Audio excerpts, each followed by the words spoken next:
over to you for your number 13 and your number 12. My number 12, my number 13 is Kirk Cousins. Again, he's in a tier. It's obviously Cousins, Tua, Goff, Purdy. Same reason. I think Tua has the potential to be the best out of all of them. I feel like he has something. He has a superpower when I don't feel like Cousins does. But Cousins again, incredibly productive as he goes to play for his third team, the Falcons. I think he's severely underrated. Yeah, he's very consistent, very productive, as I said. And if anything, I think he's been quite unlucky at times because whenever he's reached a postseason, they've not lost because of him. They've lost because the team has been nowhere near the team. Either the team hasn't turned up, or at points he's had to play hero ball. And when you've got Cousins playing hero ball, that's a problem. And that's what every time he's been in the playoffs. That's what's happened. So I think he's had to do that in the postseason quite a bit.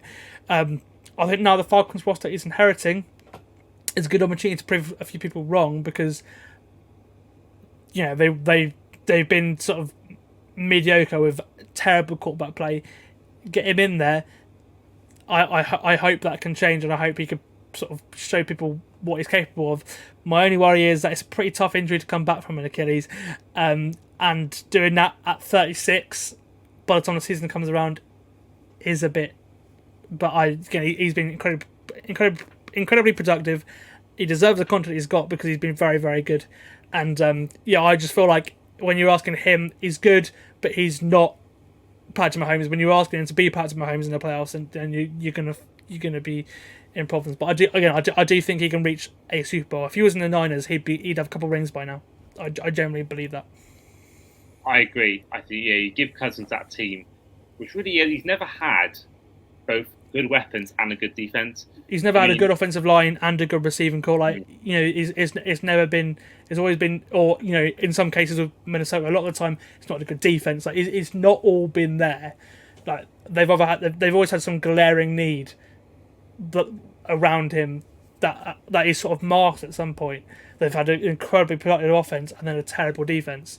The Vikings have it a couple of times. I actually feel like now they'd be. He'd probably he probably could do well the Vikings with everything they've got, but obviously he chose to move on from that, and that was his decision. So yeah. And then who is number 12? Oh yeah, sorry, I forgot about that. My number 12 is Trevor Lawrence, the guy you've already mentioned. Again, last year, as you said as well, it didn't go well for him at all.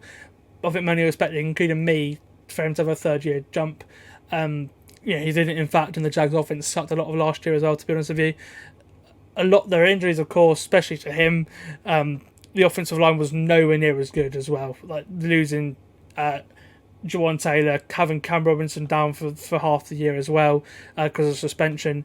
The offensive line was terrible last year. But the talent is there, of course, and it's why he's still higher than a lot of guys because he's got the arm strength, he's got the mobility, and if he can cut out some of the mistakes he made, then that we saw a lot of in the second half of last year, he's on for a very good career. It's just we've not seen it yet because of we did see it. We've not seen the next jump, which we all expect him to make at some point. Yeah, I think he will.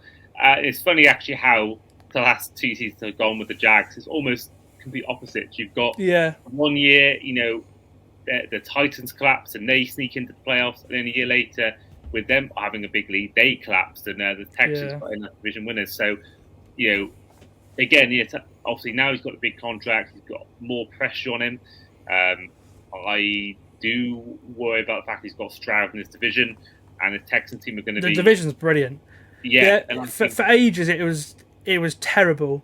Like I just wouldn't want to watch an AFC South game. Now I'm really excited to watch every single one of those teams next year. It's brilliant. Yeah, and I think you got. We have lost Henry, but I think there's some great players in that division. And I think, for me, the Texans win it, but I think in terms of getting a wildcard spot, I think it's up for grabs. I do worry about the Titans. I think they may be not strong enough, but I think certainly you look at the Jaguars and the Colts. I think teams will be certainly fighting out for that one of those 3 wildcard spots. And that will be coming as well. I mentioned then we'll be doing our annual predictions once again with Luke and Steve the week before the season starts. So do keep an eye out for that. Obviously, we've got all our season previews to come in July and August. So they'll once again be doing all 32 teams with a fan of all 32 teams. So keep an eye out for those episodes coming up later in a couple of months' time. So we mentioned that number 11. We mentioned Kirk Cousins before. He's my number 11. For everything you said, really. Again, same sort of metric as Tua and Dak. And I think that Kirk, to be honest, he just gets the edge slightly. But I think all three of them are pretty much similar quarterbacks. Sam, for you, we're always a top 10 now, but before we do top 10, who's your number 11? My number 11 is Jalen Hurts. He falls a fair few spots after last year, after a very disappointing season for me. And also, obviously, for the Eagles, the way that ended was incredibly disappointing for them. I like him, but he's not he's not done what he's done in the Super Bowl. To this day, his best performance as a quarterback was in the Super Bowl, and they lost. So as a passing quarterback, I think him and Shane Steichen had us fooled a little bit, because take him away from Steichen, and he didn't really look the same guy. They had a lot more, a lot of reliance on the tush push last year, or probably whatever we want to call it, a lot of reliance on that points last year. And maybe his numbers don't really affect that. But for me, he's good, but I'd rather have around half the league as a thrower of the football. For me, I think he's there with sort of like Goff, Purdy as a thrower. But what elevates him above those guys is his rushing ability. Is very, very good. And it's what puts him above more mobile guys like Lawrence and Goff, because who are better throwers of the football in my opinion. But Hurts just as a package just adds so much more. And again, he's got an arm. Question the accuracy a little bit. It's better than it was first couple of years. Trust me, he's so much better. And I'm interested to see how he looks with Kellen Moore, because there were times in 2022 where he looked like an elite passer. And if Hurts can be an elite passer, then he's going to have a very, very good career in the National Football League. It's just, for me, he's not quite the passer that Lamar is, and that's what separates him and Lamar Jackson from me. But again, I had him at 5 last year, and he was really, really good. Just everyone else in the top 10 had really good seasons, I think, and I just think he's a little bit off that. But he's sort of in a tier on his own, really, for me, just Jalen Hurts. But if he can be like it was in 2022, where many people thought he'd win MVP, then he'll be a lot higher in the list, again, I can imagine. But last year, which fell off a little bit, as did the Eagles. Yeah, I think you have to be careful a little bit with me, Hurt, because at the moment he's had one good season. That's it. Yeah, there's that potential of that one season wonder being sort of branded on his head, and I think that when you got an O-line as good as that, you mentioned about Purdy, him succeeding with the weapons he's got around him, but Hurts, he had a lot of touchdowns last year that were a lot of tush and pushes. I do wonder how he'd be without that. But then Will Callback does play well with a bad line. So for me, I've a similar theme again. He's my next guy up. He's number 10 for me. A big drop off again. A lot of drop off from last year. I had him 4th last year in my top 32. Yeah, I think the Super Bowl fooled us a little bit. Yeah, I think it did, because I do think that another guy like Josh Allen got a good receiver in, elite receiver in, I should say, and took to the next level. But I do think has definitely stagnated a little bit, and I do like to see what happens next year. But I think when you got the best GM in the league, I think his time was less need. I think you always have a chance of doing well, and I think the team around you is always going to be good. They got great defense. They brought back Gardner Johnson, who I hate as a person. Maybe hate a strong word, but I dislike his taunting. On the field, he can annoy a lot of players on the field. Yeah, there's a thing going around about when he's waving goodbye to the Niners fans when they were 17 points up. In the end, obviously, that didn't turn out too well for him. But I do feel like it's again a tough division. But the way it's going at the moment, unless the Commanders or Giants shockers, they should win the division. No team's won it back since, I believe, 2003, if I'm right in saying that. And, I think the way it's going, the Cowboys haven't exactly strengthened.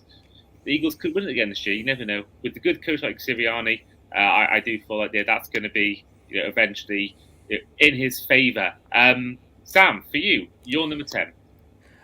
My number 10, he's one of 3 new entries in the number 10 in the top 10 this year. It is Dak Prescott.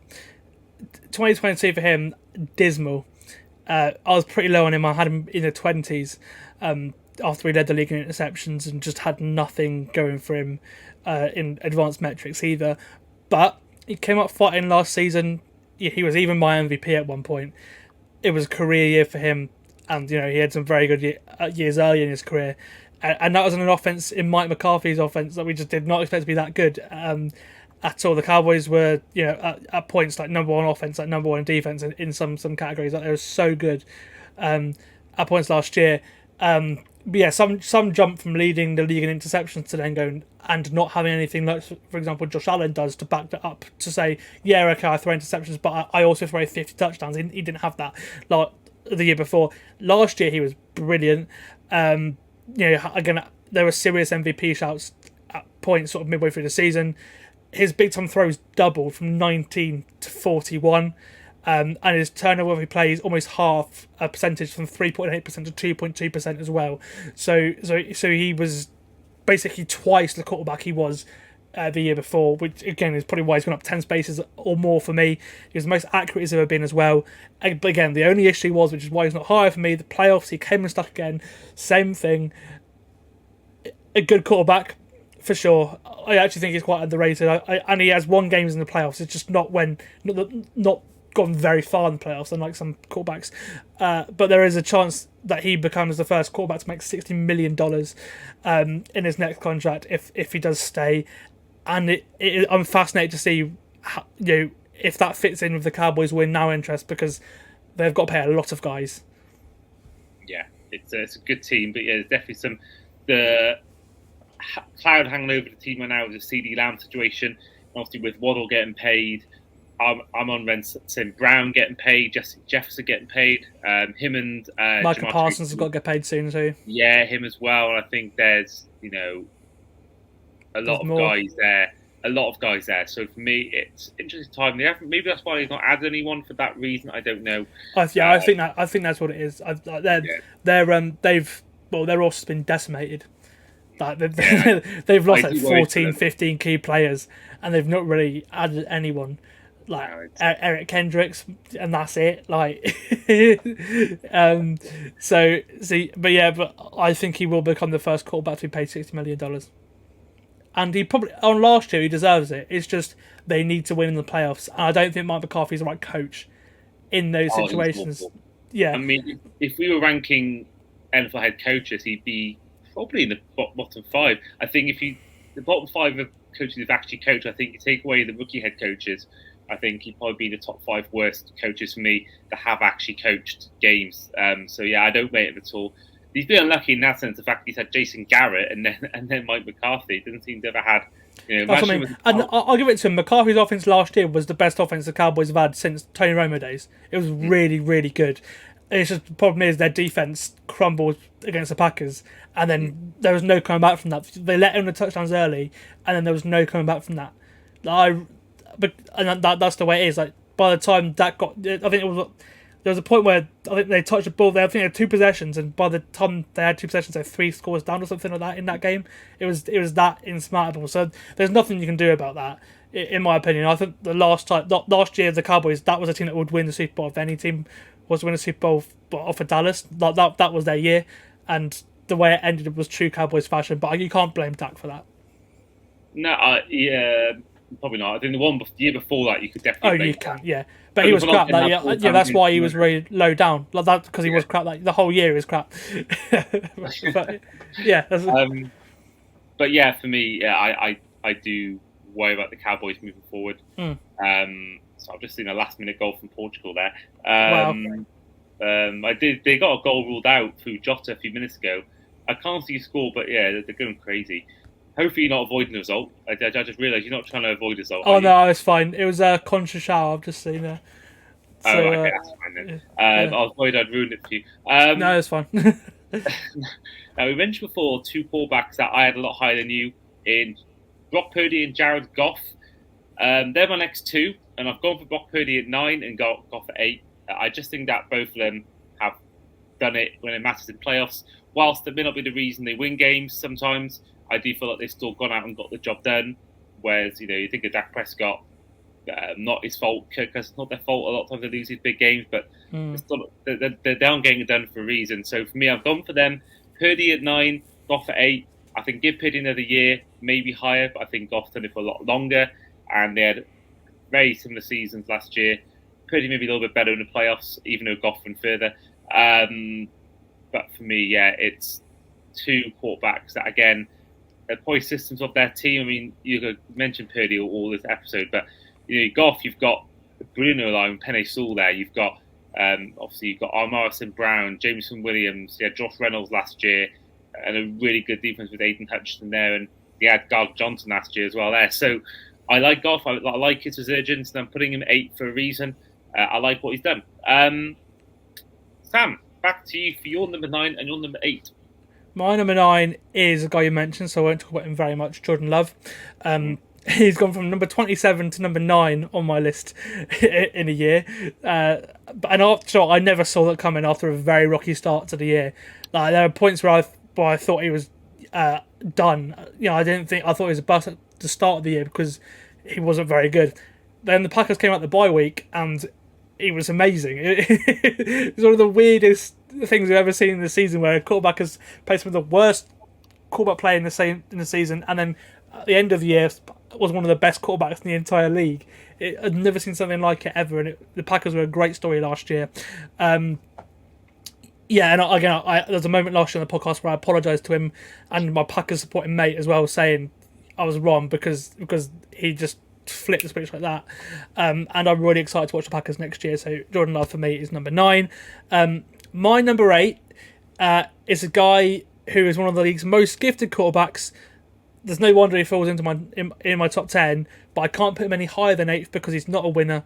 I've never seen him put a team on his back.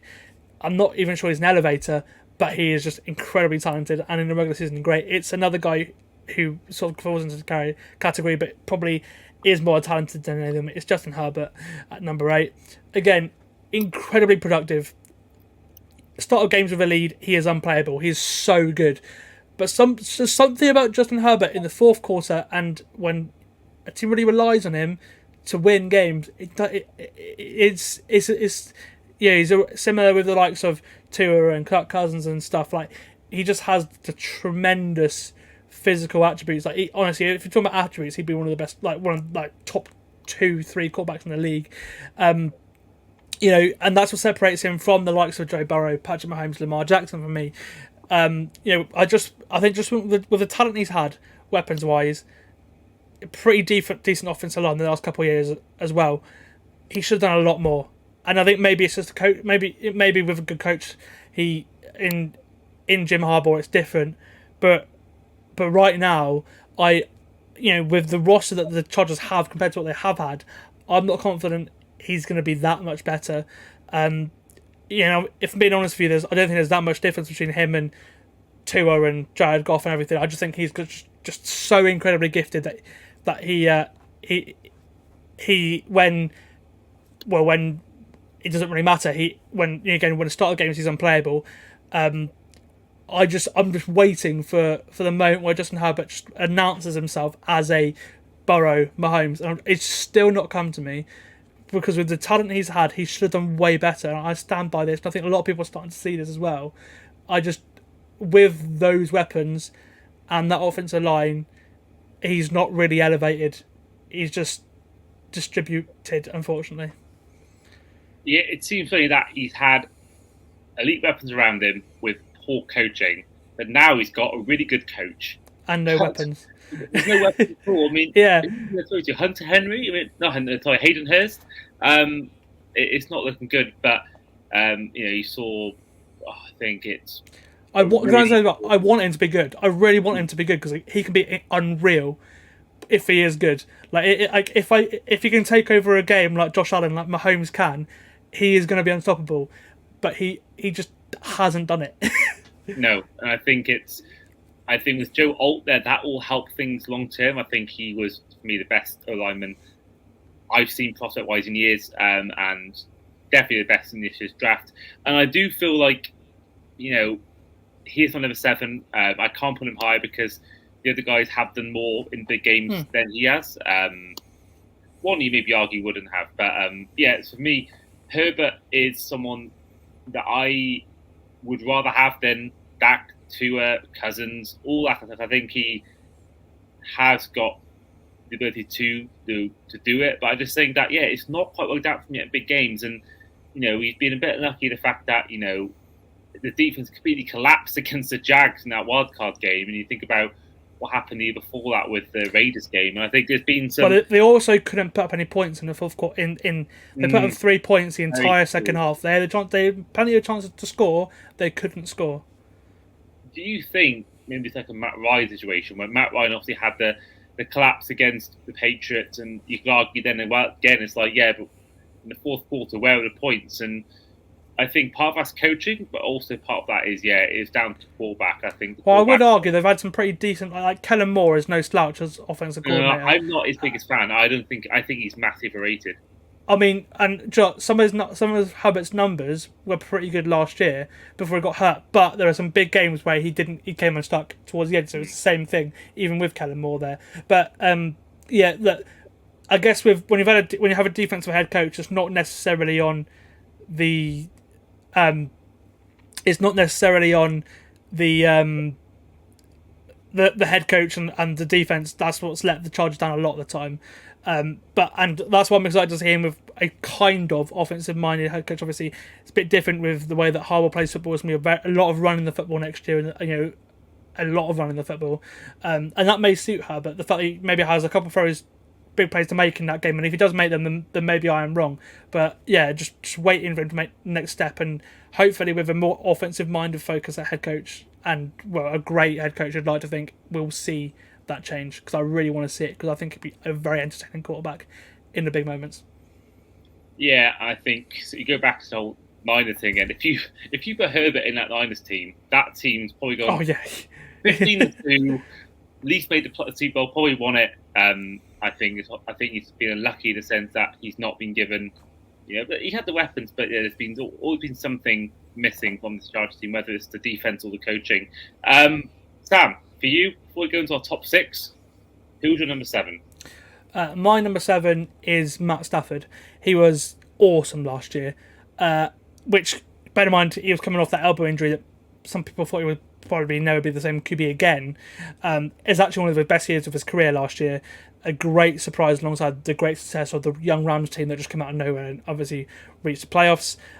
His career highest PFF grade of 88.2. It was higher than his 50 touchdown Super Bowl season. Obviously, some of those touchdowns were in the postseason as well. But his best season taking care of the football as well. And this comes way into his 30s. An amazing year.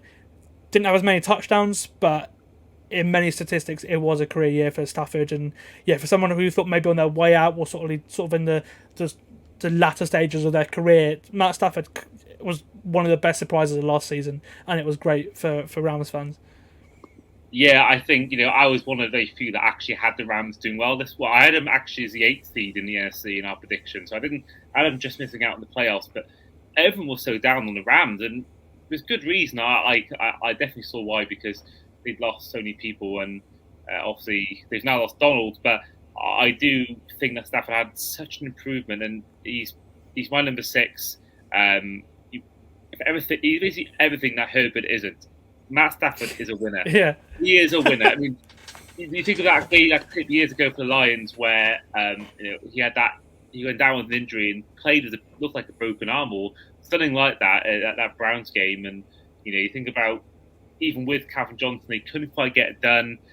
He goes away. First year as a new team, bang, wins you a Super Bowl ring. And for me, he is. I think you think about the quarterback. I think he'll be a Hall of Famer.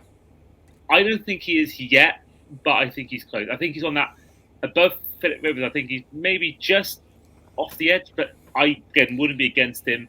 Sort of similar conversation as Eli, do you think? Or yeah, I think Eli I'd have actually more than Stafford, to be honest, because Eli's had the moments in the Tyree catch and the Manningham catch and beating Tom Brady when they were going to go 17, hopefully at least. I think he's had these moments, which a Hall of Fame is about as much as their career.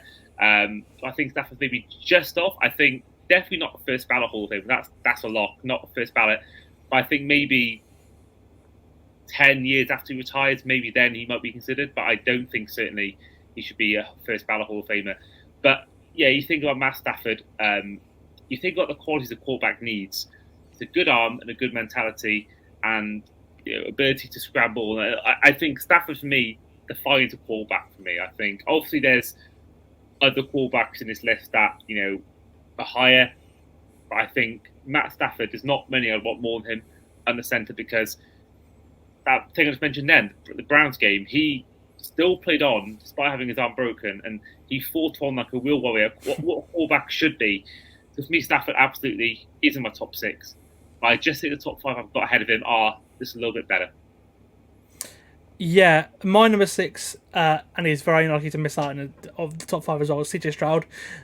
What a player. Well, Aaron Rodgers is still there. Yeah. What a player. What a rookie year. It just looks like he has it. Like we're saying on Matt Stafford, he just has it. He has some skills that a lot of QBs at the top don't have, like his precision, very similar to Tua in that aspect. Incredibly accurate. Great timing as well. Rhythm. Really smooth just to watch as a really I could watch his film for days. He also has a pretty decent arm as well. He has the height, he has the mobility, and a rookie leading the league in average depth of target, and also only throwing 5 interceptions is quite something. So he's a rookie. He's forcing the football down the field. He's not turning the ball over. He's leading his team to wins. He's leading his team to the playoffs. CJ Stroud is very special. And a decent amount of people that I know that I trust had him as their number 1 quarterback heading into the year. But I can understand why he didn't go number 1. Obviously, a lot of people had reservations about him coming from Ohio State. A lot of people were also very lazy as well with their analysis, which looking back at it now wasn't great at all. Look, he looks to be a tremendous leader, contrary to what that was, all the stuff coming out in the draft beforehand. Like, he is a tremendous leader, tremendous quarterback. I think he's going to be an absolute superstar. Stroud's the guy. I agree. And that's why he's 5 for me. I mean, he showed me in just one playoff game way more than I've seen in any playoff game of Dak Prescott. More than I've seen, if I'm honest, of Lamar Jackson in a playoff game. He showed me more than certainly Tua has in the playoff game, more than Cousins has. He has just done so much. And I know they often end up losing in the divisional round, but for me, and I'm fully aware we may be on territory of maybe we're giving him all these accolades too early because it has only really been one season. But for what I've seen from that 1 year, wow, unbelievable. I mean, the first rookie head coach and rookie quarterback combination to make the playoffs and win the division. And we always get 1 year team that goes from 4th to 1st, and that was also the Texans this year. So for me, it's just he seems to have the cojones. He seems to have the mentality, and you would obviously the 4 quarterbacks ahead of him. You could obviously trust more in the big game. But I think for me, I trust him more than Lamar Jackson in the big game. But I've got Lamar Jackson higher. 2-time MVP, can't argue with that.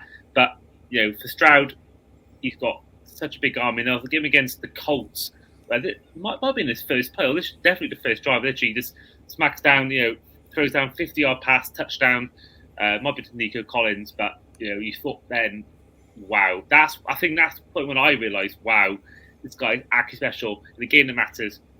His first play, if not one of his first plays, big throw to Nico Collins, unbelievable. And for me, he can't be any higher for me. It's only been 1 year. But I think I've seen enough in 1 year to show me that he is the guy. And I think the Panthers, when you look at the decision to trade with the Bears and lose out on Caleb Williams, but also seeing what happens with the guy who's picked after Bryce Young, it does make you wonder. I think Paul Keg, our Panthers fan on the podcast, the Panthers Magpie, he must be just him and a lot of fans must be thinking, wow, he really messed up here. Yeah, and I think a lot of the process for a lot of teams was quite lazy as well. So yeah, like from yeah, it's just the way it was. But yeah, and I think a lot changed into this year of QB analysis as well. My number 5 is Aaron Rodgers. Again, the most difficult placement on this list by far because obviously he hasn't played for a year. I had him before last year, and yeah, I mean yeah. That was coming off an average year for most standards, but for Aaron Rodgers, sorry, for his standards, but for an average year for Aaron Rodgers is a career year for a lot of quarterbacks. And it would have been good enough to get in the top half of the list anyway, but obviously because he's Aaron Rodgers and everything, he was much higher on the list. 2 years before that, obviously back-to-back MVPs. I said it last year, he's right there with Patrick Mahomes for me as 2 best quarterbacks I've seen play the game. So talented, so effortless, just the way they throw the football is just mesmerising. I still can't believe I've seen him live. We're talking about it, obviously getting the chance. Fingers crossed he stays healthy and we get to see him play in London again this year. And I really want the Jets' offense to be good because he's stolen the headlines for different reasons the last couple of years, which has made him a little bit less likable as a human being. But as a player, he is brilliant, and I think, you know, I mean, even if he's as average as he was in his final year, that's still a career year for a lot of quarterbacks, and that'll be enough to get the Jets into the playoffs, and it'll be enough to potentially win a playoff game, the Jets, and maybe even more because of how good their roster is as well. So yeah, I just, again, huge fan of Aaron Rodgers as a player, and I think yeah, I can't demote him because he's done way more, even recently, than a lot of the guys on that on the list as well. So for me, he only falls 1 spot to 5. Yeah, it's certainly an average year for Rodgers is more than Zach Wilson's had in a Jets jersey, Simeon, Tim Boyle, with more than Tyrod Taylor does in a Jets jersey. But I mentioned before I wanted to keep my opinions for when you picked him out. Now, for me, this is how he done for me lately league, and for me, he struggled in 2022, albeit better than a lot of Jets quarterbacks. I still think they will have better than a lot of quarterbacks. He was still sort of around top 10. He just wasn't MVP level. Yeah, and I think that they will still make, if he's as long as he's healthy, they will make the playoffs. But he missed the whole of last year being injured, and from what I saw in the training camp recently, or OTAs, whatever stage it is, he looked like he's injured again, and he is 40. And he's getting more and more distracted with off-the-field stuff, albeit that makes no difference on the field, wherever you stand politically, but or in the vaccine. But it's for me, it's just I've not seen him on the field in almost 2 years now. I worry that he is going to spend time injured again. I do worry that he's not going to play in that London game. I do worry that we're going to be seeing Tyrod Taylor. I just think there's worrying signs again coming out of camp.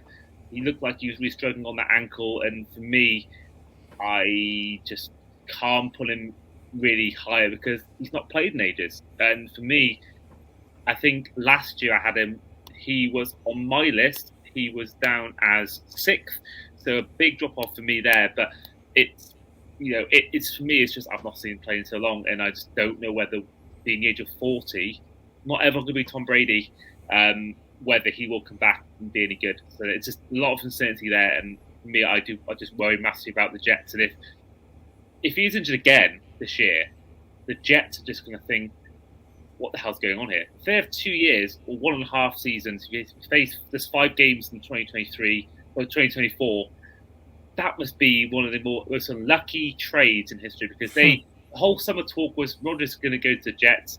It finally happened. The whole off-season chatter last year, Hard Knocks, all of that preparation for a game against the Bills Monday night. I remember I was in LA at the time, and obviously that was on at 5:30 in the afternoon, so I was away during the day. We'd gone to the Hollywood sign, came back to the hotel, and I came back and I saw it was Zach Wilson playing. I'm thinking, what's going on here? It's not the end of the game. It's not winning formation. And I found out what happened. And yeah, it's just that is just. I know I like to tease the Jets because they're in the AFC East, but I did feel sorry for the fans because that is just 4 plays into his debut, 4 snaps, and ironically he snaps his own part of his body and misses the whole year. It was unfortunate, but I just do worry about whether he's going to be the same guy. I do worry about the injuries, and yeah, for me, it's not yeah, he's been obviously the most talented quarterback. Like, in terms of pure natural throwing ability, I'm not saying they're better as a thrower than him, but yeah, I just do worry about him long term, or short term. Sam, before we go into our top three, who's your number four? My number 4 is Josh Allen. Oh, okay. Some of the things he does are just simply brilliant. I say it a lot, he's a machine. Like he is best arm in the league, one of the best runners in the league, a killer in short yardage.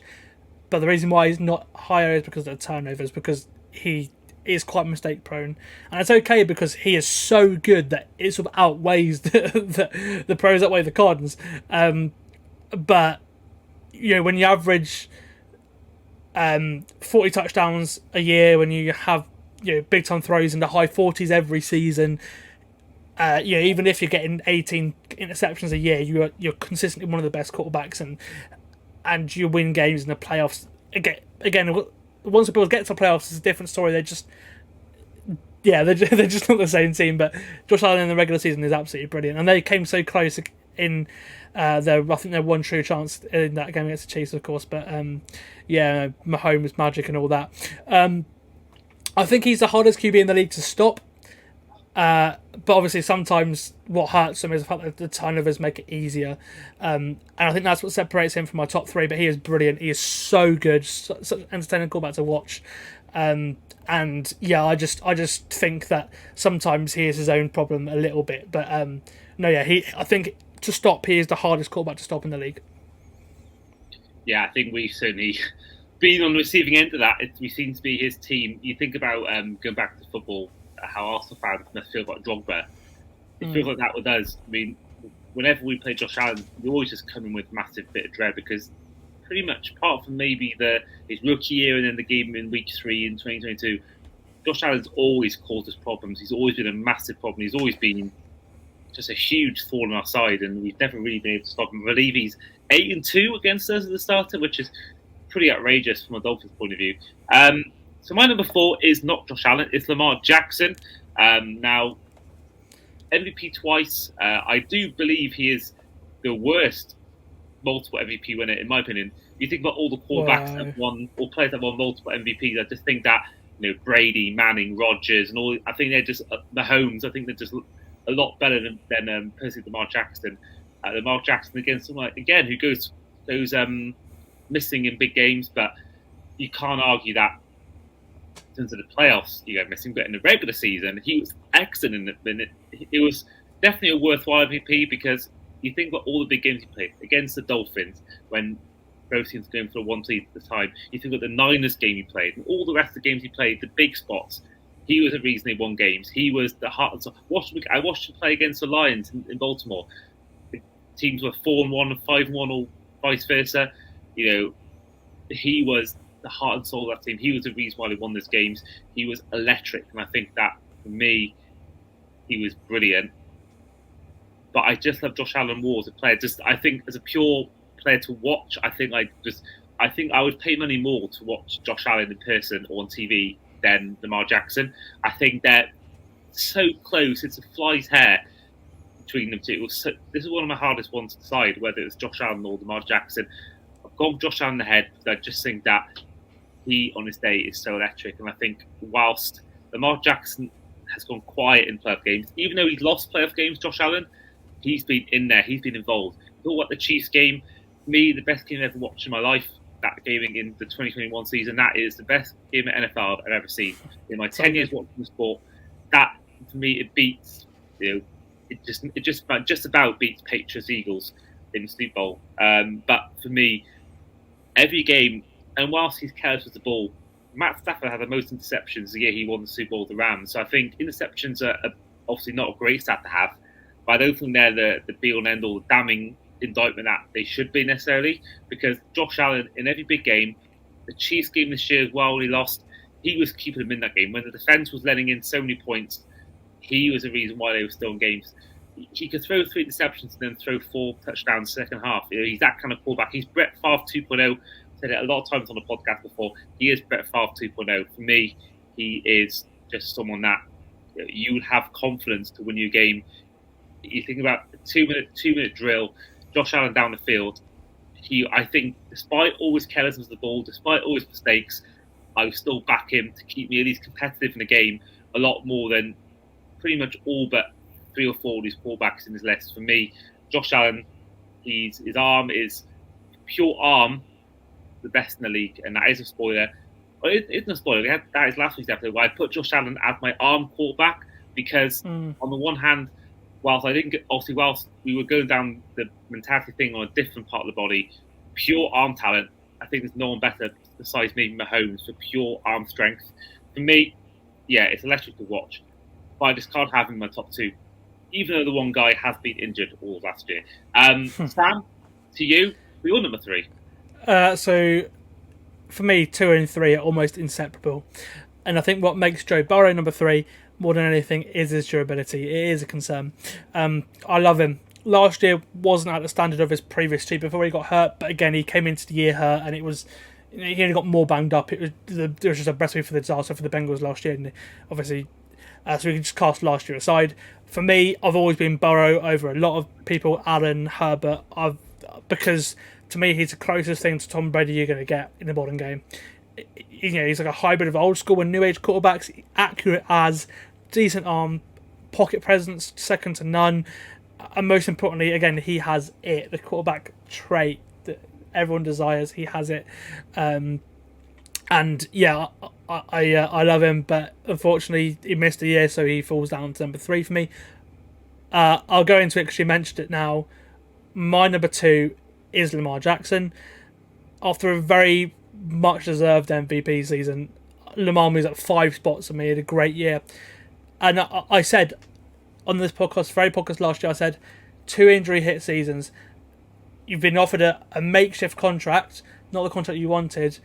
This is a prove it year for Lamar, and he went out and proved it. And he was just as good as he was in 2019. He stayed healthy again. He showed it throughout the year. Went to go win MVP, of course. It was his career year as a passer too, and I think that goes underestimated. He was brilliant as a passer. Obviously, Todd Monken's offense was great for that. Just allowed him to sit back and be a pocket passer, which again I think he's really good at. And again, I think he's severely underrated as a passer.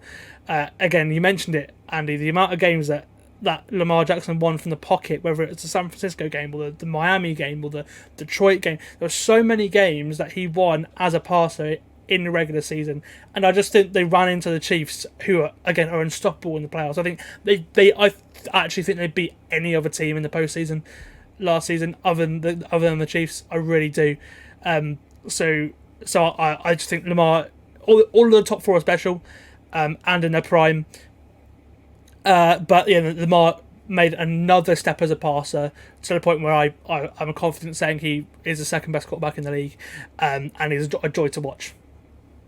Yeah, I think as well. I do think they were the best team in the league. I think the Niners were, but certainly in the AFC, they were a lot better than the Chiefs. But then when it came to the push comes to shove, the Chiefs got the job done, and I do feel that. I think they beat the Niners though. I think they beat the Lions, they beat the Lions, they beat the Packers, they beat all of them in the playoffs. They just ran into the Chiefs. I think that's how it is. And Mahomes is unstoppable. I think it is like, you talk about Burrow being like Brady, but I think Mahomes is getting to the point now where the Chiefs had a terrible end to the year. Remember that Raiders game on Christmas Day? Awful. But when it comes, and like the Patriots, they could have a few losses here and there. They could, and they are like the Patriots actually in an easy division these days. I mean, maybe Harbaugh will change that, but they can afford to lose a few games and still win their division, go into the playoffs as a 3rd or 4th team in the seeding wise, and go on and win it because they know now how to get in. I do think when Kelsey goes, I'm intrigued to see what happens with Mahomes. I think he'll still find a way. 3-time winner, 3-time Super Bowl winner for a reason. Obviously a clear number 1 for both of us. It's for Bowen number 2 for me. It's that's something that both he and Allen have to overcome. I think the law of averages suggests that they're going to one day overcome the Chiefs, but I think that might come when their time might come when Kelsey leaves and retires or goes to the team, etc. Or if Andy Reid leaves as well. Yeah, that's a big one because I don't know whether Andy Reid has much left. I think what else can he do? You can go for. I think if he goes for the 3-peat and gets it this year, I can see him retiring because he can end on a high, end on his terms. And I do think that could be when the likes of Allen, the likes of Lamar Jackson can go out and get the job done and get that at least that Super Bowl appearance. And I think Lamar Jackson with Derrick Henry, a team that ran the ball a single figure amount of times against the Chiefs, I think they've learned from that. They've gone out and got a guy that's tormented them in the years gone past. Derrick Henry, for me, still the second best running back in the league. And I think that will be a big move. I think that could be the difference between them being losers in the AFC game to actually winning it. So I think that's going to be interesting to see. But yeah, Burrow second for me. I still think, I know I talked about Aaron Rodgers having not played for a year, and I'm sort of slightly contradicting myself with saying Burrow second, but I just feel like, again, mentioned before, the whole 2-minute drill thing.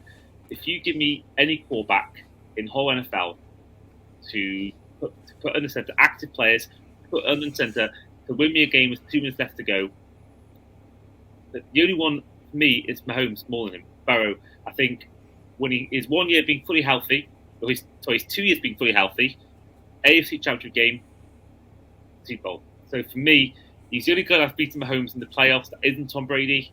He, for me, is the dearest thing to have Tom Brady in terms of that mentality. That he's not a mobile quarterback.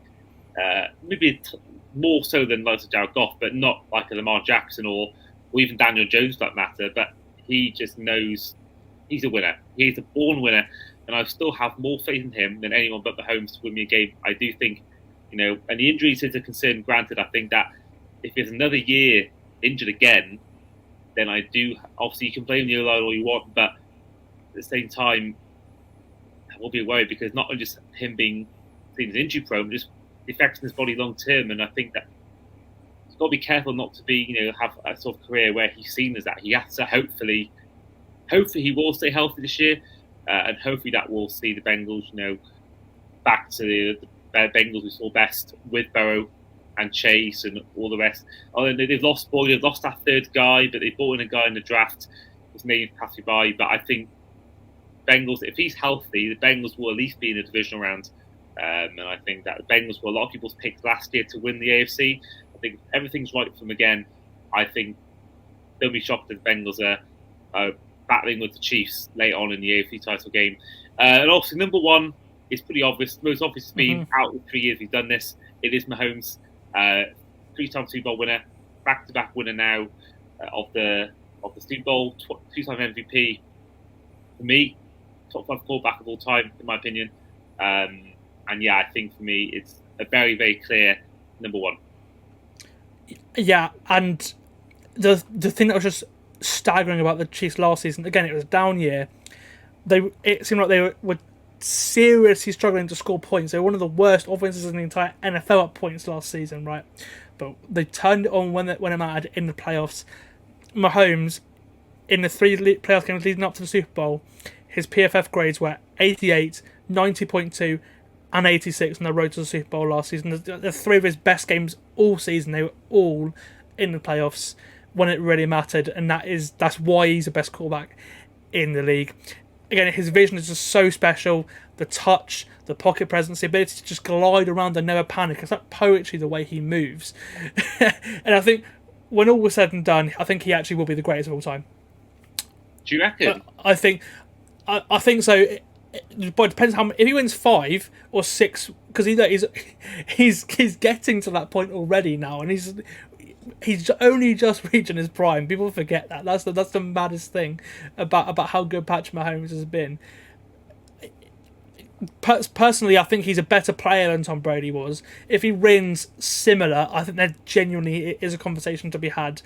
And I think when you've got the best quarterback in the league, the best head coach in the league, you're always going to have a chance to win a Super Bowl. And I think as long as those two stay in Kansas City, I think that will be the case. Yeah, I think the only thing he may have against him is the fact that, firstly, I don't think he'll have his whole career the same head coach. I think Brady had their check the whole time with the Patriots. I don't think Andy Reid will be there. The other thing as well is the fact that Brady beat him in a Super Bowl. That's the other thing. That was what I was going to say. The other thing I was going to say was the fact that, Brady, age 40 plus, beat Mahomes in his 20s. And I think that will be, I said it before months ago on the podcast, that will be the thing that ultimately will keep Mahomes from being the GOAT. Because if Mahomes beat him and they're the same age and all that kind of stuff, I think you can have more of an argument. But for me personally, that will be the thing that will ultimately cost him. I think he can beat Montana. I think he can beat Montana. I think he's one away from his rings, but I think he can go second. I don't think he'll go second if he wins his fourth this year, but I think in 5 years' time he'll be ahead of Montana in my sort of Mount Rushmore of NFL quarterbacks. But I just think, yeah, he is so good, and I think it's a shame really because for years and years, I said for years, I'd seen no team win it twice. I'd seen the Seahawks win it once. I'd seen the Broncos win it once in my lifetime. I'd seen obviously the Patriots multiple times, but I'd seen Packers winning it once. I think I've seen all these teams, and I think one thing that was great for years was the fact that it was a league where every year different teams win it and different teams win it as well. Think of the Rams, the Chiefs that one year, and then all that kind of stuff. But now we've seen the same team win again and again. I'm tired of seeing City win Premier League. I'm tired of seeing, I don't watch F1, but seeing Verstappen win every race. We're seeing a lot of sports now, even multiple leagues in football. PSG winning league after league, always Barca Madrid. For years, always Bayern winning the Bundesliga. And I think that was the one thing that always was refreshing to a lot of NFL fans was the parity. I think that what brings a lot of fans over from the Premier League to NFL is the fact that it's parity in the league. But now we're seeing a point where if the Chiefs do it again and win a three-peat, it's just going to get almost boring for NFL fans. I know there'll be a Welshman involved. But it's because they're so good.